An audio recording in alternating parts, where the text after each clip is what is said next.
We are KB and Jasmine, and welcome to Beyond the Silver Screen. Welcome back, everyone. Today, we're really going deep, taking a deep dive into the world of David Lynch, a filmmaker who honestly, truly dances between dreams and darkness. And you know what makes this dive so fascinating? It's that we're not just looking at his films. No, we're tracing the evolution of his artistic vision all the way back. Like all the way back to his childhood. It's like one of those Russian nesting dolls. Just layers upon layers of inspiration and experience that just build upon one another. So let's peel back those layers. Let's start with his childhood.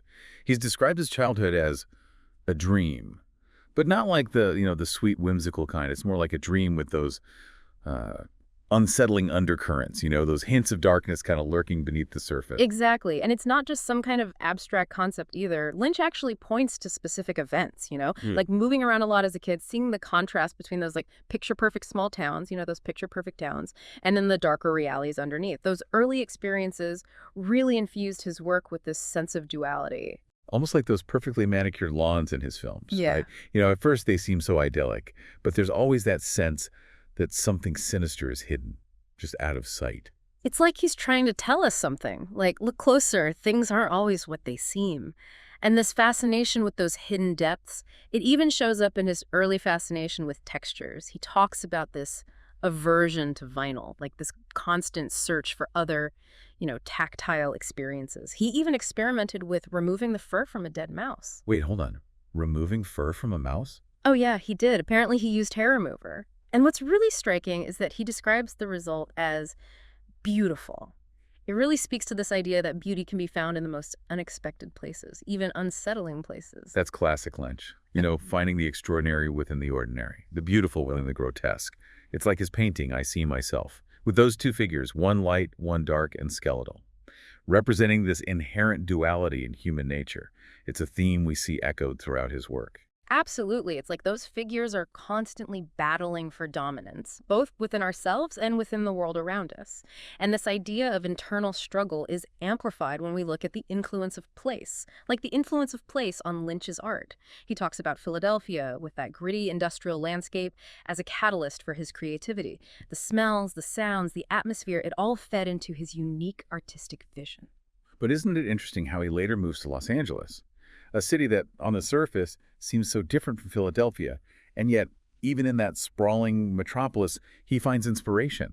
He even talks about sensing these gusts of wind from the golden age of Hollywood. Yeah, it's like he's drawn to these pockets of history, these remnants of bygone eras, and it's in Los Angeles at the American Film Institute where Eraserhead really starts to take shape. It's fascinating because it began as this unusual blend of painting, sculpture, and film. I mean, this wasn't just some student film. It was a statement. You know what I mean? And it was so unconventional that it even caught the attention of those AFI executives. And here's where things get really interesting. Lynch was so dedicated to this vision, to his vision, that he was actually living in the AFI stables during production. Talk about commitment. It really shows this incredible resourcefulness, this willingness to do whatever it takes to bring his vision to life. And this DIY spirit extends to his collaboration with Alan Splett, the sound designer. They spent months crafting the film's unsettling soundscapes, even using sounds from a previous project, 6 Men Getting Sick. So even at this early stage, he was already recycling and reimagining his work, weaving these threads of sound and vision together. And speaking of weaving, the meticulous detail in Eraserhead is mind-blowing. They broke down Jack Nance's movements into these almost animation-like steps. It's incredible how much thought and care went into every single frame. It really speaks to Lynch's control as a filmmaker. He's not just capturing images, he's crafting a complete sensory experience. And years later, when he finally saw a new print of Eraserhead, he declared it a perfect film. That's a bold statement coming from a director known for his constant evolution. Yeah, it really is. It's like he's acknowledging that even with all of his future work, Eraserhead still holds this special place as this pure, unfiltered expression of his early vision. Right. And the success, well, it paved the way for his entry into Hollywood. He was approached to direct The Elephant Man, a film that on the surface might seem so different from the surreal world of Eraserhead. But even in a more traditional narrative like The Elephant Man, we still see those signature Lynchy elements. Take the makeup effects for John Hurt, for example. He was initially tasked with creating them, but the process turned out to be way more challenging and, as he describes it, humiliating than he initially anticipated. It's almost as if he was forced to confront the limitations of his own skills, which can be a humbling experience for any artist. Fortunately, Mel Brooks, the producer, recognized Lynch's true strength lay in directing, not makeup artistry. He brought in Chris Tucker, a master of prosthetics, and really championed Lynch throughout the production. That kind of support from someone like Mel Brooks must have been invaluable, especially for a director still relatively new to Hollywood. Absolutely. I mean, it speaks volumes about Lynch's talent and Brooks's ability to see beyond the surface and just recognize that raw potential. But it wasn't all smooth sailing in Hollywood. Lynch has spoken about his frustration with the studio system, especially regarding Dune. He felt pressured to shorten the film, which ultimately compromised his original vision. Yeah, that tension between artistic vision and commercial pressures seems to be a recurring theme in his career. It's like this constant push and pull between staying true to his unique voice Yeah. and navigating those demands of the industry. And you know where that tension is more apparent? Blue Velvet, where he really just dives headfirst into the dark underbelly of American suburbia. And it's fascinating how certain elements, like the use of Roy Orbison's In Dreams, weren't originally planned, but they ended up becoming so integral, like, to the film's overall meaning. It's like he's so open to these happy accidents, these moments of serendipity that can really elevate a film beyond what was initially conceived. It speaks to his intuitive approach to filmmaking. Exactly. He trusts his instincts, his gut feeling for what feels right. Like in the scene where Dean Stockwell's character is lip-syncing to In Dreams, Dennis Hopper was supposed to be inhaling helium, but during rehearsal, Stockwell unexpectedly started singing along, and Hopper, in character, was genuinely moved. Lynch saw the magic of that unscripted moment and kept it in the film. That's such a great example of how those spontaneous moments, those deviations from the script, can often reveal something deeper, something more authentic. It's about recognizing the power of those happy accidents and having the confidence to incorporate them into the larger tapestry of the film. And of course, we can't talk about Blue Velvet without discussing Isabella Rossellini. Her incredible performance as Dorothy Valance. She brings such depth and vulnerability to a character that honestly could have easily been one-dimensional. Rossellini has even said that she saw Dorothy as a symbol of complex female experience, that she was challenging those stereotypical notions of victims and victimhood. And it's important to note that Lynch, despite his reputation for creating disturbing imagery, has immense respect for his actors, giving them the space to explore and embody their characters in their own unique way. That's an important point. Yeah. He's not just exploiting those darker elements for shock value. He's exploring them with a depth and sensitivity that's often overlooked. And this exploration of the darkness, the hidden desires and anxieties lurking beneath the surface of everyday life, it takes an even more surreal turn in his next project, Twin Peaks. A project that began with a simple image, a body washing up on the shore of a lake. Exactly. And from that single image, Lynch and his co-creator, Mark Frost, built this entire world, this town called Twin Peaks that is both familiar and deeply unsettling. It was such a groundbreaking show for its time, exploring that darker side of human nature with a blend of surrealism and soap opera that really captivated audiences worldwide. And like Blue Velvet, certain elements of Twin Peaks just emerged organically during filming. For example, Killer Bob wasn't originally in the script. Lynch saw the reflection of Frank Silva, a set dresser, in a mirror and had this aha moment. He knew right then that Silva had to be in the show, and so Killer Bob was born. And then there's the man from another place, another character that seems to have just emerged from Lynch's subconscious. He'd met the actor, Michael J. Anderson, years earlier and knew that he'd be perfect for something. And wouldn't you know it, the scene where the man from another place first appears, that iconic red room scene, came to Lynch while he was just leaning against a warm car in a parking lot. These stories are incredible. It's like he's just constantly attuned to these subconscious frequencies, these flashes of inspiration that most of us would probably just dismiss as random thoughts. It really speaks to his openness to the unknown, to letting go of control and allowing those unexpected moments to shape his creative process. And that's something we can all learn from, isn't it? To be more receptive to those unexpected flashes of inspiration, those seemingly random occurrences that might actually hold the key to unlocking something deeper within ourselves. That's a great point to end on, don't you think? I mean, we've covered a lot of ground here in this first part of our dive, but there's just so much more to explore. Join us in part 2, where we'll delve deeper into Lynch's later films, his forays into music and photography, and his evolving relationship with success and fame. Until then, keep those minds open and those eyes peeled for the unexpected. You never know where those Lynchian inspirations might be lurking. Welcome back. I'm so eager to pick up where we left off, especially with Twin Peaks. Fire Walk with Me. Man, that film really stirred the pot, you know. Some people saw it as a betrayal of the whole series, you know. Too dark, way too raw. But then others consider it like a masterpiece. A masterpiece that finally gives us the, missing piece of Laura Palmer's story. It's like he took all those expectations from the series, all that like quirky charm and small town mystery, and just flipped it on its head. Instead of just giving the fans exactly what they wanted, he doubled down. Yeah. Doubled down on the darkness, exploring that trauma of abuse, that psychological torment that Laura had to endure. And yeah, it's definitely not an easy watch, not by any means, but I think it just speaks to Lynch's, commitment, his commitment to exploring the full spectrum of human experience. Even those aspects that make us uncomfortable, the stuff that we'd honestly rather turn away from. Yeah, he's not afraid to show us the ugliness, the pain, the things we all try to keep hidden. But even in Fire Walk with Me, even in those moments of like profound darkness, there's this glimmer of hope, this sense of transcendence. Think about that final scene in the Red Room with Laura and the angel. It's like he's trying to tell us that even in the face of just unimaginable suffering, there's still a possibility, a possibility of healing, of finding some kind of peace. It's a powerful image. It really is. And it kind of speaks to that duality we've been talking about, that constant back and forth between darkness and light, despair and hope.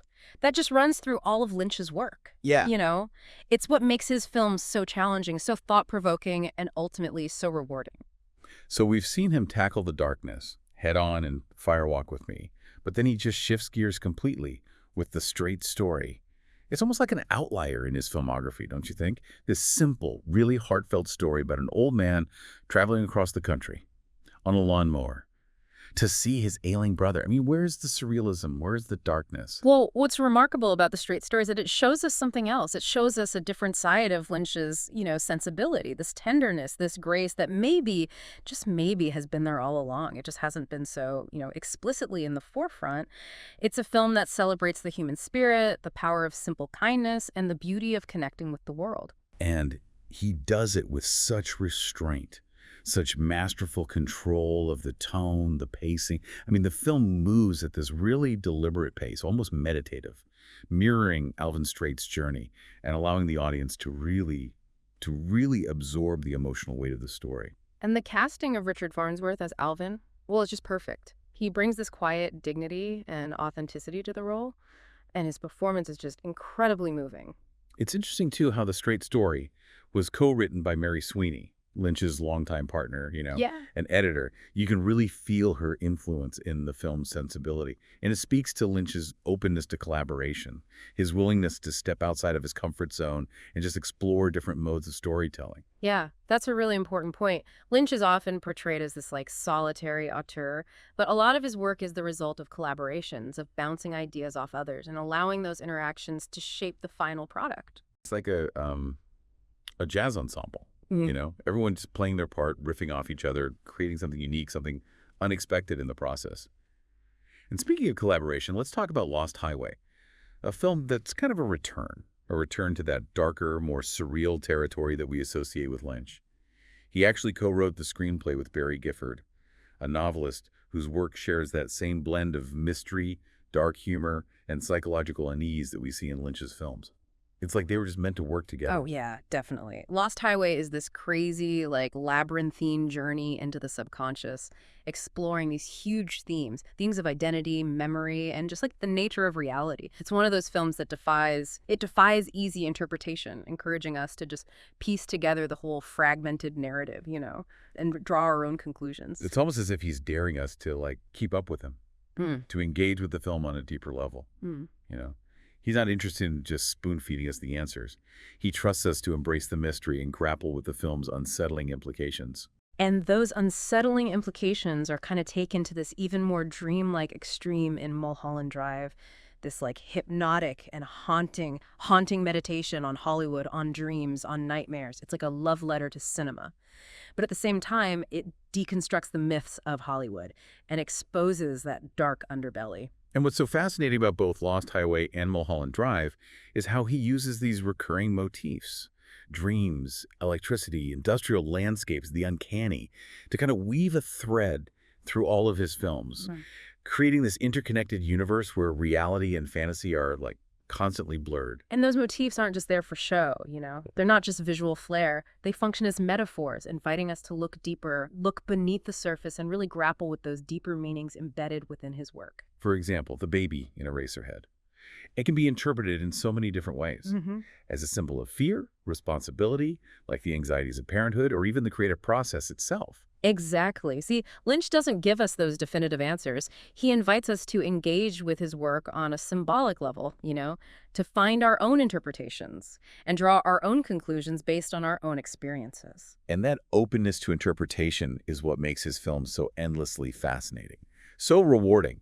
They're not just stories to be passively consumed, you know what I mean? They're puzzles to be solved, mysteries to be unraveled, and ultimately reflections of our own desires, our fears, and the complexities of being human. And that exploration, the exploration of the human experience, it isn't confined to his films either. I mean, Lynch is this multifaceted artist. He's delved into music, photography, painting. All these different art forms feed into and inform each other, creating this rich and layered tapestry of artistic expression. So as we kind of wrap up this second part, I'm honestly struck by just how much ground we've covered. Yeah. And yet it still feels like we've only scratched the surface. There's so much more to unpack, Yeah. to analyze, to really contemplate. Oh, yeah, absolutely. And in part 3, we'll do just that. We'll delve even deeper, exploring Lynch's enduring legacy, his influence on contemporary filmmaking, and his unwavering commitment to artistic integrity. Welcome back to our deep dive into the world of David Lynch. You know, we've journeyed through his childhood, explored his artistic evolution, and really just gotten lost in those labyrinthine corridors of his filmography. And now, I think it's time to grapple with the big question: what is it about Lynch's work that continues to resonate, you know, with audiences even decades later? Yeah, it's a question that kind of lingers, like one of those unsettling drones that underscores so many of his scenes. You know what I mean? I think for one, it's his fearlessness. Lynch just doesn't shy away from those dark corners of human experience. You know what I mean? He kind of confronts us with the uncomfortable, the taboo. And in doing so, he forces us to acknowledge those shadows that are all around us. I mean, within ourselves and in the world, you know? He doesn't sugarcoat anything either. He gives us those glimpses, those raw, unfiltered glimpses into the abyss. But he does it with this strange beauty, like this poetic sensibility that elevates those dark moments into something transcendent. Exactly. It's like he's saying, hey, look, this darkness is here. Okay, this darkness exists. And it's a part of who we are, but it doesn't have to be everything. You know, it doesn't have to define us. There's always that glimmer of hope, always that possibility of redemption, even in those darkest places. And he's a master of atmosphere, isn't he? Yeah. He creates these worlds that are familiar, but at the same time, utterly strange, drawing us in with their hypnotic beauty and then unsettling us with those unexpected twists and turns. Yeah.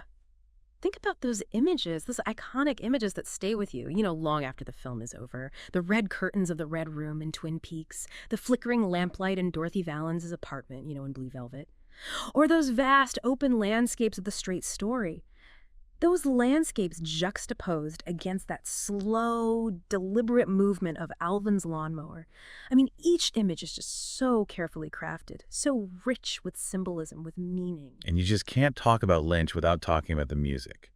Angelo Badalamenti's scores are so much more than just soundtracks. They're like sonic tapestries, you know, like woven into the very fabric of his films. Their collaboration is something else. It's truly remarkable. You know, Badalamenti has said that Lynch would describe the mood he wanted, the mood for a scene, and sometimes he would even hum a melody. And Badalamenti would just translate that feeling, you know, translate that feeling into music. And it's that intuitive process that creates those scores, those incredibly evocative scores that capture those emotional undercurrents of Lynch's world. It's like they're just like tapping into some shared subconscious, you know, where words aren't even necessary. They speak this language of feeling, of mood, of pure, raw emotion. And Lynch's influence, it goes way beyond his films. You can see his fingerprints, you know, on the work of so many other filmmakers, like contemporary filmmakers. You know, from Harmony Korine's that gritty realism to Lars von Trier's psychological thrillers. Even in shows like Stranger Things and Atlanta, you see those echoes of Lynch's willingness to embrace the surreal, the unsettling, you know. the darkly comedic. He really paved the way. Paved the way for a whole generation of artists who aren't afraid. Afraid to take risks, to push those boundaries, to just challenge everything, challenge the status quo. He legitimized a certain kind of filmmaking, the kind that prioritizes atmosphere, mood, ambiguity, all over clear-cut narratives and easy answers, you know. He's given us permission. Permission to get lost in the mystery, to embrace the unknown, and just find beauty in the most unexpected places. And perhaps most importantly, he stayed independent. Fiercely independent throughout his entire career. You know, he's never compromised his vision, not for commercial success or anything. He's always just followed his own path. His own path, even when it led him to, you know, some pretty unconventional places. That's inspiring, that unwavering commitment to artistic integrity. Yeah. It really is. It's a testament to the power of just trusting your gut, following your own intuition, your own unique vision, you know, even when everyone is telling you to play it safe, to conform. And that's a legacy that's going to continue to inspire artists, you know, for generations to come. David Lynch, he's given us so much. Yeah. This body of work that is, I don't know, it's just as enigmatic as it is profound, as disturbing as it is beautiful. He's challenged how we see the world, how we see things, expanded our understanding of film, of cinema, and left us with, I don't know, it's like this treasure trove of images, sounds, ideas that will continue to haunt us, to inspire us for, well, probably forever. I feel grateful. As we reach the end of our deep dive, I feel grateful. Grateful for Lynch's fearlessness, his artistry, and his unwavering commitment, you know, his commitment to exploring all of it, the full spectrum of human experience. And to everyone listening, I hope you revisit Lynch's films, his other work, his art, photography, everything, and keep those minds open and those senses attuned, you know, to the world around you. You never know. You never know where you might find that next spark of inspiration, that next glimpse, you know, into the heart of the mystery. Until next time, keep diving deep.